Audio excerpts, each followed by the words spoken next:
In the throwaway mystery that's kind of more action-packed than the rest of the book, the Hardys stop mad bombers at a circus. They're forced to dress like clowns and swing on a trapeze to get away. Argo Font Book Review, Argo Font Book Review. A female ATAC agent gives the Hardys their next mission.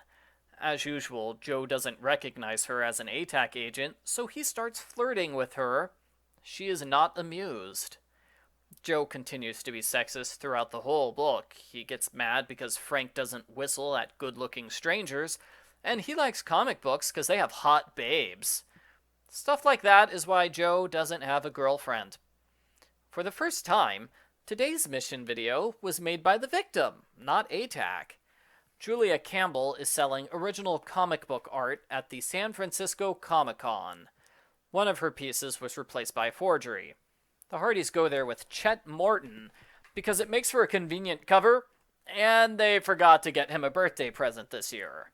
The Hardys are bad friends. The Hardys go to the art gallery where a millionaire named Ian Huntington returns a piece of art. The artist himself visits and confirms that this piece is a forgery. Oh no, 2 forgeries!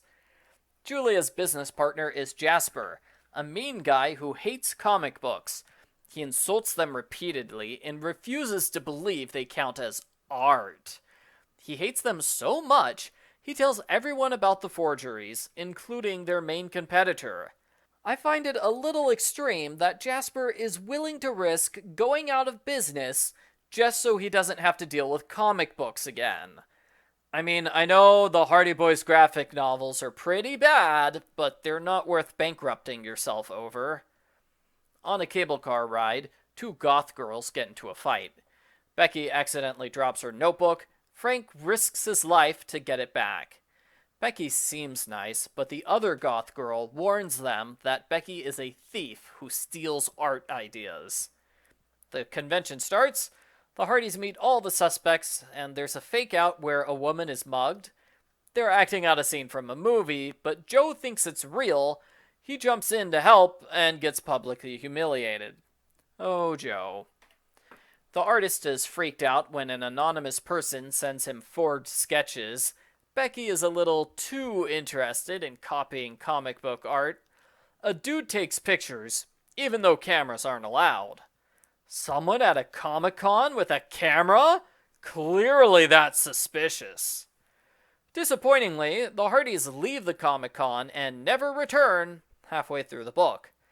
Just based on the title, I thought they would spend the whole book here, but no, they decide to investigate picture frames instead, even though picture frames are nowhere near as interesting.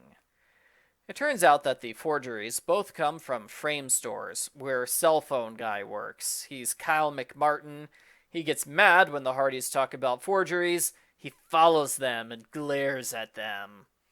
The Hardys go to Kyle's school and talk to his teacher.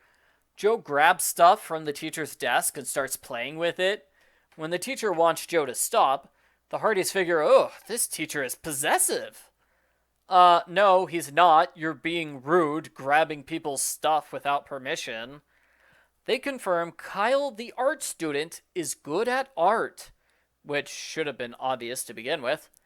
They go to the school's art store, where Joe flirts the clerk into revealing Becky's the only person with the same kind of sketch pad as the culprit. They head to the wharf, where Ian is hanging out with Chet, because of course a multi-millionaire likes to hang out and eat burgers with random teenagers.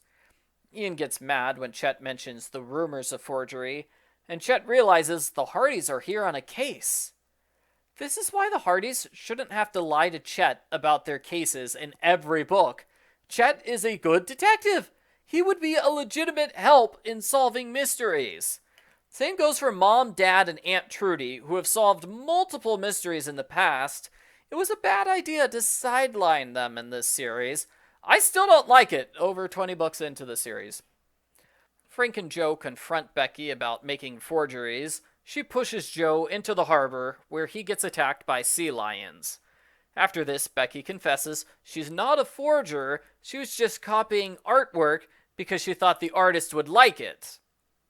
The next day, Kyle hires some thugs to beat up the Hardys. That's a culprit giveaway for sure. The Hardys clean the blood off of themselves and go to Kyle's art studio, where Kyle has just been murdered. The Hardys review the case when Ian appears. He casually invites them on a yacht trip, as millionaires do. Ian reveals he's the culprit. He makes forgeries so he can hide the originals in his yacht. Ian wants to kill the Hardys and make it look like they died in a boating accident. They jump into the bay. Joe distracts Ian by insulting him repeatedly, while Frank climbs back onto the boat and clobbers him. The Hardys convince the artist to draw a picture of Chet as a superhero, which kind of makes up for them ignoring him for most of the book. The end. Post-book follow-up. I thought the final part of this book was strange. Kyle is murdered around page 150 when these books normally end. The 4 chapters that follow include 3 chapters that are 3 pages each. It's almost like the book originally had a different ending and someone did a rushed job while slapping a new ending onto it. Or the editor split a shorter than normal chapter in half for some reason. I thought this book had too many characters, at least at the start. It was a touch hard to keep track of everyone, especially since there are 2 chapters where all the suspects appear. There are a few ways this problem could have been lessened. 1, have the main competitor get mentioned, but don't have him appear. It wasn't necessary to have him there. 2, don't give a suspect profile to the random frame store employee who only appears in 1 chapter. She was not important enough to be elevated to suspect status. 3, we have 2 artists and 2 goth girls.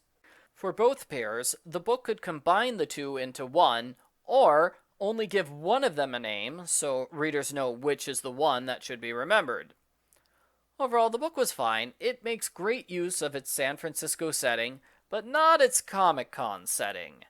We're only at the con for 3 chapters, and the real investigation takes place outside of it. I haven't read the other Hardy Boys Comic-Con book yet, but I think I would like it better than this one. I give Hardy Boys Undercover Brothers number 21, Comic-Con Artists, a 4 out of 10.